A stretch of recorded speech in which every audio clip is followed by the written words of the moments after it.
YouTube channel को subscribe कर लें, क्लिक बेल आइकन को प्रेस कर दें ताकि सारा नोटिफिकेशन आपको मिलते रहे जेआईबी, सीआईबी और बैंक प्रमोशन के संबंध से। हमें बात करें सीआईबी का BFM bank financial management module A है, चैप्टर का नाम यूनिट नंबर 4 है, डॉक्यूमेंट्री लेटर ऑफ क्रेडिट है। यहाँ छोटा अनाउंसमेंट करना वीडियो कोर्स को स्टार्ट करने से पहले। यहाँ हमारे पास दो प्रकार के कोर्सेज होते हैं, शॉर्ट टर्म कोर्स और इन डेप्थ वीडियो। दोनों ही कोर्सेज आपके अकाउंट में दिखेंगे जब लॉगिन करेंगे, जो मर्जी वो पढ़ सकते हैं आप। शॉर्ट टर्म कोर्स सबसे बड़ा फायदा है कि 10 मिनट का टाइम भी अगर है आपके पास, पढ़कर आराम से एग्जाम को पास कर सकते हैं आप। 22 घंटे की यहाँ पे वीडियो लेक्चर की लेंथ होती है। दूसरे साइड में इन डेप्थ वीडियो, यहाँ पे आप 75% एंड नंबर ला सकते हैं। यहाँ आपको हर दिन आपको 1 घंटा का समय देना चाहिए। 80 घंटे का यहाँ पे वीडियो लेक्चर की इसमें लेंथ होती है। दोनों जगह वीडियो लेक्चर कोर्सेज है, केस स्टडी का वीडियो 12,000 से क्वेश्चन बैंक है, 30 मॉक टेस्ट रिवीजन नोट्स है। यहाँ पे वैलिडिटी 6 महीना है, वैलिडिटी लाइफ लॉन्ग है। कोई भी अप्लाई करिए। एबीएम बीएफएम रिटेल बैंकिंग सभी के दाम 1000 रुपये, सभी के दाम 1500 रुपये। एबीएम प्लस बीएफएम करेंगे दाम 1700 रुपये, दाम 2700 रुपये। कॉम्बो पे करेंगे दाम 2300 रुपये, दाम 3500 रुपये। अब हम लोग पढ़े सीआईबी का BFM bank financial management module A है, यूनिट 4 है, डॉक्यूमेंट्री लेटर ऑफ क्रेडिट है।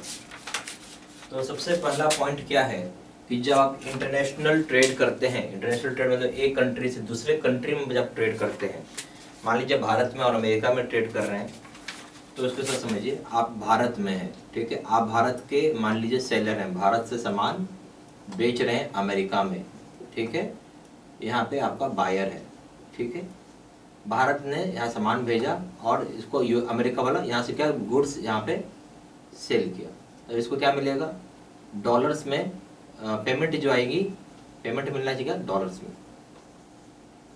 अब प्रॉब्लम क्या है कि हम इंडिया में बैठे हैं, बायर कहाँ है, अमेरिका में है, तो हम विश्वास कैसे करें कि अमेरिका का आदमी मुझे पैसा देगा।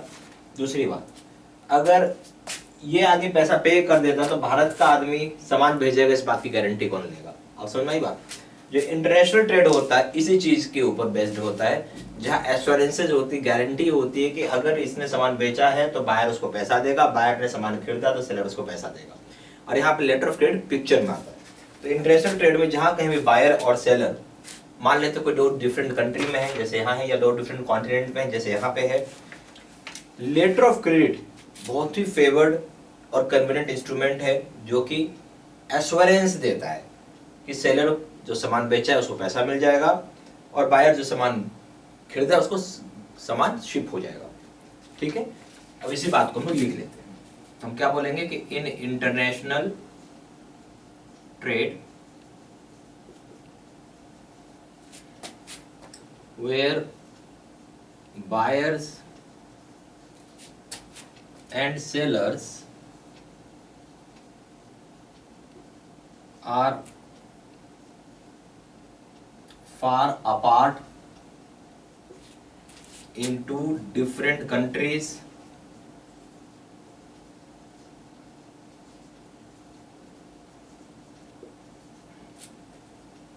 और इवन कॉन्टिनेंट्स, ठीक है, द लेटर ऑफ क्रेडिट जिसको हम एलसी भी बोलते हैं, एज ए मोस्ट फेवर्ड या कन्वीनियंट, ठीक है, इंस्ट्रूमेंट माना जाता है जो कि giving assurance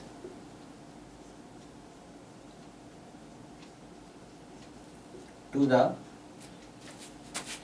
sellers of goods for payments and to the buyers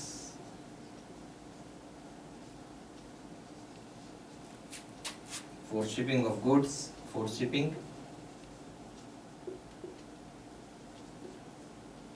goods या shipping documents बोल सकते हैं, या आप इसको goods बोल सकते हो।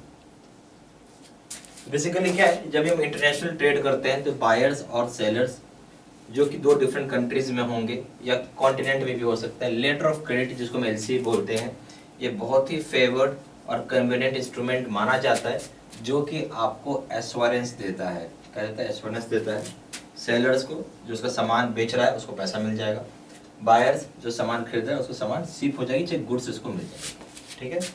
ये हो गई सारी बात, इस पॉइंट को आप लिख लीजिए।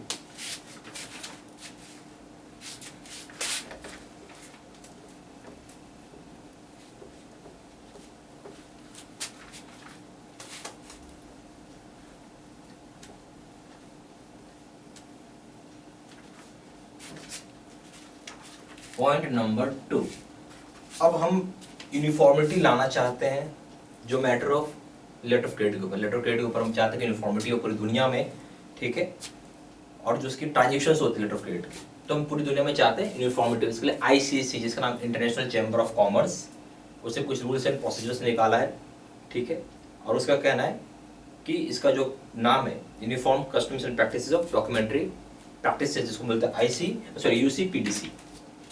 तो अब यहाँ पे देखेंगे क्या बोलेंगे, in order to bring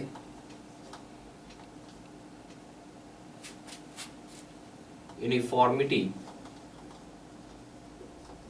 in matters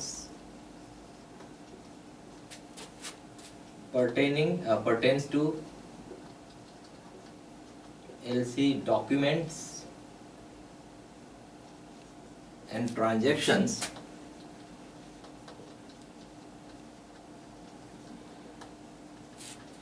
ठीक है।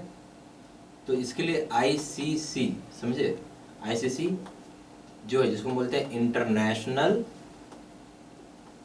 Chamber of commerce,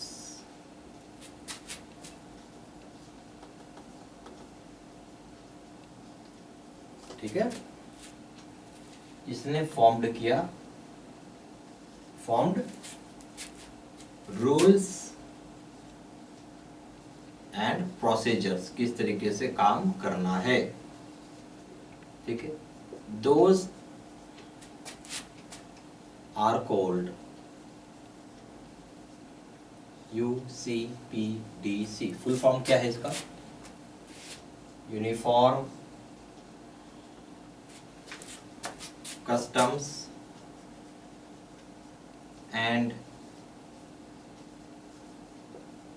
practices of documentary credit। समझते हैं इसको। तो हम क्या ला रहे हैं, ब्रिंग कर रहे हैं, यूनिफॉर्मिटी लाना चाहते हैं उस मैटर में जो कि एलसी डॉक्यूमेंट्स के ऊपर हम बात कर रहे हैं, और उस तरह की ट्रांजेक्शन्स के ऊपर। हम क्या चीज़ के ऊपर, एलसी डॉक्यूमेंट्स और उसकी जो ट्रांजेक्शन्स हो उसके ऊपर। यहाँ बॉडी का नाम है आईसीसी। ये क्या है, international chamber of commerce, full form क्या है, इंटरनेशनल चैम्बर ऑफ कॉमर्स। ये क्या करेगा, फॉर्म करता है, रूल्स और प्रोसीजर्स बनाता है। इसी रूल्स एंड प्रोसीजर्स का नाम है ICPDC, uniform customs and practices of documentary credit, ठीक है, डॉक्यूमेंट्री क्रेडिट से। अब तीसरा पॉइंट भाई, यहाँ जो आप आईसीसी का नाम सुन रहे हैं, ठीक है, आईसीसी क्या हो गया इसका full form, international chamber of commerce नाम है।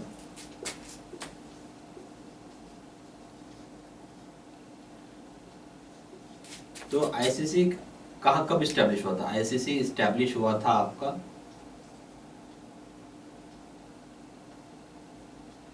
आईसीसी स्टैब्लिश हुआ था 1919 में, 1919 में आईसीसी यानी international chamber of commerce establish हुआ था। और इसके हेड क्वार्टर कहाँ है, HQ। HQ का मतलब हो गया हेड क्वार्टर। ये है आपका पेरिस, पेरिस हो गया फ्रांस। जो पहला यूसीपीडीसी पब्लिश हुआ था 1933 में हुआ, उसका रिवाइज किया गया टाइम टू टाइम 1951 में, 1962, 1976 में, 1983 में, 1983 में, और सबसे नया वाला है 2007, ठीक है। तो एक फोर्थ पॉइंट आप लिखिए कि फर्स्ट, लिखिए यूसीपीडीसी, ठीक है। इसमें जो फर्स्ट पहली बार जब आया, ये कब आया था, पहली बार फर्स्ट पब्लिश्ड कब हुआ था, पब्लिश्ड 1933, ठीक है। उसके बाद हुआ है रिवाइज्ड, कब हुआ रिवाइज्ड, ये कई बार हुआ है, रिवाइज हुआ है फ्रॉम टाइम टू टाइम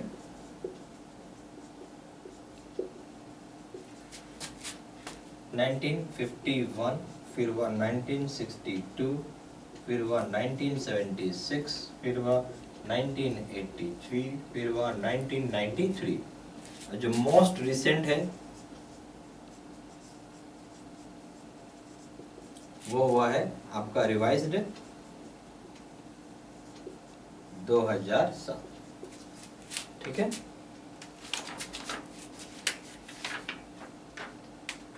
सारा पॉइंट्स लिखते चलिए।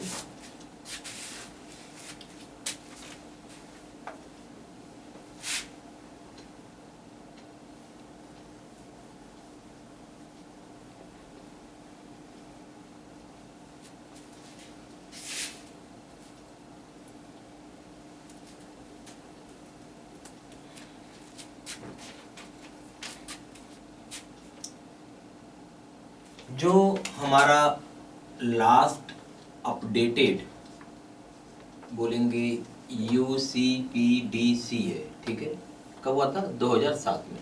ओके, हम इसको एक नाम और दिया गया UCPDC 600। क्या नाम दिया गया? यहाँ बोल सकते हैं ऑल्सो कॉल्ड एज क्या भाई उसको कहते हैं? UCPDC 600। और ये जो इम्प्लीमेंटेड हुआ हैज बीन इम्प्लीमेंटेड, कब से इम्प्लीमेंट कर रहे भाई? फ्रॉम, इम्प्लीमेंटेड हुआ है आपका 01/07/2007 को। ठीक है, ये सब याद रखिएगा। पॉइंट नंबर 6, डॉक्यूमेंट्री क्रेडिट हम भी इसको बोलते हैं। क्या बोलते हैं? लेटर ऑफ क्रेडिट बोलते हैं, डॉक्यूमेंट्री क्रेडिट बोलते हैं। ठीक है, तो इसको हम साइन किया जाता है या फिर एक साइन किया हुआ इंस्ट्रूमेंट है या ऑथेंटिकेटेड इंस्ट्रूमेंट है जो कि बाहर बैंक इशू करता है, जो कि ये रिस्पॉन्सिबिलिटी ले रहा है कि वो पे करेगा सेलर का पैसा। ठीक है, रिस्पॉन्सिबिलिटी क्या ले रहा है कि सेलर को पैसा पे करेगा, जो भी अमाउंट होगा सर्टेन अमाउंट। जब वो डॉक्यूमेंट रिप्रेजेंट की जाएगी, सर्टेन डॉक्यूमेंट जब प्रेजेंट करेंगे तो जो पैसा है वो रिलीज कर दिया जाएगा, जिसको हम बोलेंगे एविडेंस ऑफ गुड्स कि आपने सामान सच में भेज दिया है, जैसा कंप्लायंस होगा टर्म्स एंड कंडीशंस के हिसाब से। तो सबसे पहले चीज क्या है कि सेलर को पैसा तब मिलेगा जब डॉक्यूमेंट्स दिखाएगा भाई आपने सामान सच में भेज दिया है, जैसे कि शिपिंग बिल होता है जिसको बोलते हैं बिल ऑफ लेटर। ठीक है, तो ये पैसा रिलीज होता है। तब इसको आप लिख लीजिए कि डॉक्यूमेंट्री क्रेडिट हम बोलेंगे ऑल्सो नोन एज, क्या बोलते हैं इसको? लेटर LC, यानी इसको शॉर्ट फॉर्म में DC लोग बोलते हैं। ठीक है, LC का मतलब हो गया letter of credit.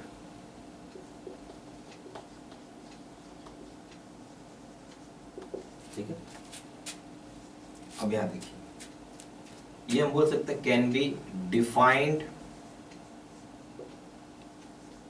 As signed या फिर ऑथराइज्ड या authenticated, not authorised, authenticated instrument है इश्यूड बाय बायर का बैंक। कौन सा बैंक है? बायर का बैंक ने इशू किया है। ठीक है, इम्बोर्डिंग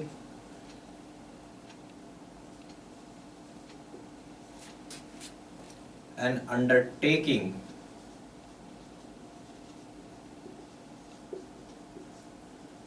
to pay to the seller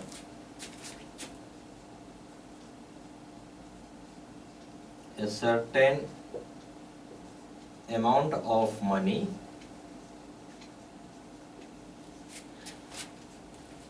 upon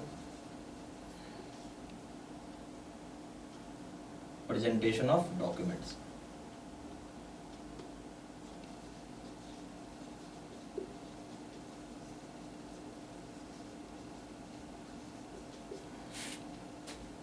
ठीक है, evidencing shipping of goods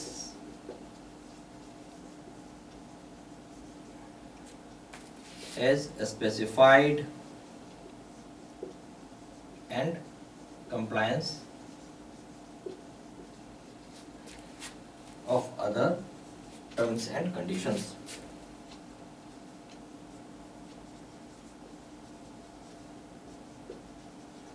basically यहाँ पे हम बोल सकते हैं कि एक तरह का साइंड या फिर ऑथराइज्ड इंस्ट्रूमेंट है जिसको कि हम इशू करेगा बायर बैंक, जो कि अंडरटेक करेगा कि पे करेगा वो सेलर को एक सर्टेन अमाउंट ऑफ मनी जब भी डॉक्यूमेंट को हम प्रेजेंट करेंगे तो, ठीक है, जो कि एविडेंस दिखाएगा शिपिंग ऑफ गुड्स का, जो कि स्पेसिफाइड किया रहेगा, या फिर कंप्लायंस भी होना चाहिए टर्म्स एंड कंडीशंस का।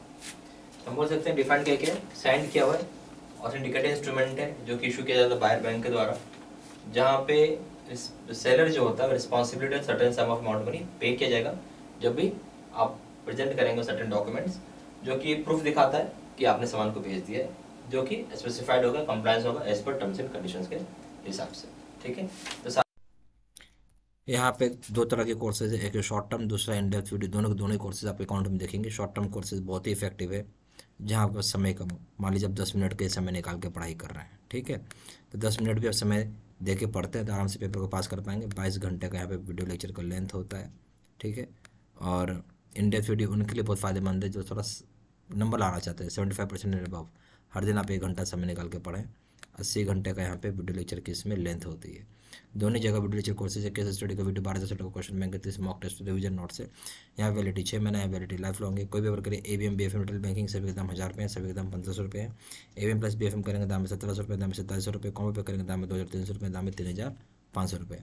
ज़्यादा जानकारी के लिए फ़ोन कर सकते हैं। फ़ोन नंबर हो जाएगा 4x9685 वेबसाइट पर जाकर डायरेक्टली ऑनलाइन ऑर्डर प्लेस कर सकते हैं। वेबसाइट हो जाएगा www.jibstudymetal.com। ईमेल ID हो जाएगा citizen3@gmail.com। सारी इन्फॉर्मेशन मैंने इसी वीडियो के डिस्क्रिप्शन बॉक्स में डाला हुआ है। Thank you very much.